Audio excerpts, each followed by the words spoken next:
Fala pessoal, aqui o professor Júlio Rodrigues com vocês mais uma vez, para a nossa segunda e derradeira parte da Sociologia, tratando da questão brasileira, Antropologia e Sociologia Brasileira, parte 2, o retorno. Galera, vamos prestar bem atenção numa coisa aqui, já deixei engatilhado para vocês aqui o que havíamos combinado na aula passada. A Sociologia Brasileira tem o seu começo lá nos anos 30, aonde está se buscando a construção da própria identidade do brasileiro. Tá? Lembrando que o impulso veio como? Crescimento populacional, expansão cafeeira e Semana de Arte Moderna. São apenas alguns aspectos. Estudamos Euclides da Cunha, Gilberto Freire, Caio Prado Júnior e Sérgio Buarque de Holanda. Agora vamos pegar mais 3 pensadores e citar mais um como referência para vocês. Primeiro, então, Florestan Fernandes. Florestan Fernandes é um caso interessantíssimo porque ele foi um estudante tardio, tá? Que estudou na USP, se formou na USP, fez mestrado, doutorado e depois se tornou professor da cadeira de Sociologia na USP também.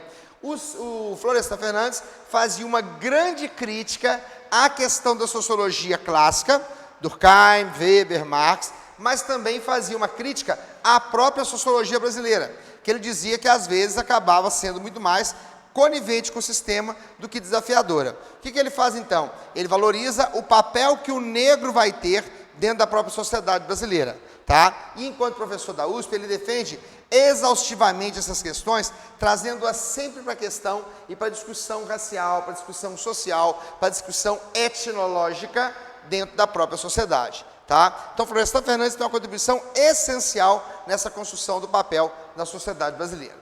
O outro pensador é Darcy Ribeiro. O Darcy Ribeiro tem um processo muito interessante, porque o principal livro dele se chama O Processo Civilizatório.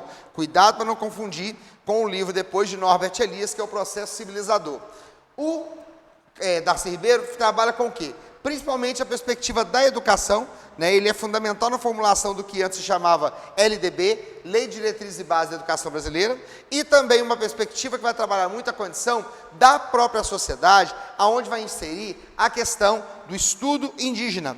Tanto é que ele ajuda de maneira efetiva, junto até com os irmãos Vilas Boas, na fundação, tá, da Reserva Indígena, o Parque Nacional do Xingu, né, porque ele realmente se integrou a essa modalidade, a essa construção da perspectiva indígena, pensando sempre, turma, naquela questão da exploração que os indígenas sofreram no próprio Brasil, que eram eles que estavam aqui quando chegaram os portugueses, né? Eles foram literalmente desapropriados das suas próprias terras, ok? Paulo Freire é um dos nomes principais da sociologia brasileira, aonde ele trabalha muito essa questão da educação. Em que aspecto? Não adianta apenas, né, o aluno entrar para a sala de aula, para a educação, e receber informação. Ele vai dizer que o aluno ele tem que ter a capacidade de gerar a sua própria condição de entendimento. Como que ele faz isso? Através do quê? De uma busca, de uma conscientização, tá? De uma perspectiva essencial, onde esse aluno possa saber quem ele é. Um dos principais livros dele se chama Pedagogia do Oprimido, né? Neste livro ele vai dizer que pedagogia é essa capacidade de educar. E como é que eu educo o oprimido? Eu faço com que o oprimido tenha a capacidade de gerar autonomia. O que é autonomia? Auto vem de si mesmo, nomia vem de regra. Então, a autonomia é a capacidade que você tem de gerar regras para si mesmo. O Paulo Freire ele é muito preocupado com essa condição na qual o sujeito pode se colocar e desenvolver essa relação. Para que vocês tenham uma ideia, Paulo Freire é um dos principais nomes dos estudos sociológicos feitos em Harvard, só para vocês entenderem a ideia. Eu não coloquei aqui, por causa da questão de espaço, mas é importante que vocês saibam, por exemplo, de Gessé de Souza. Gessé de Souza é um sociólogo ainda vivo, que trabalha com grande ênfase, com grande afinco, na questão da pobreza no Brasil, trabalhando principalmente a perspectiva, né, desse desamparo, dessa injustiça social.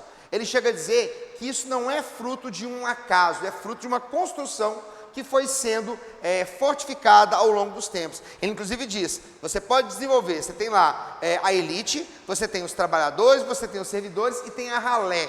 Os livros dele são interessantíssimos. Ele fala que a ralé é aquele que acaba se tornando o subserviente do próprio trabalho. E ele não percebe que o trabalho dele é efetivo.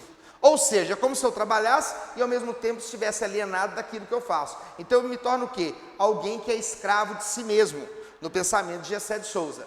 Ele acabou de lançar um livro agora sensacional que se chama Como o Racismo Fundou o Brasil. Vale muito a pena dar uma olhada. Galera, espero que vocês tenham entendido. São os pensadores mais efetivos da questão sociológica brasileira, tá? Vale a pena dar uma revisão, dar uma olhada, estar sempre voltando a esses conceitos. Valeu? Grande abraço, até mais, até a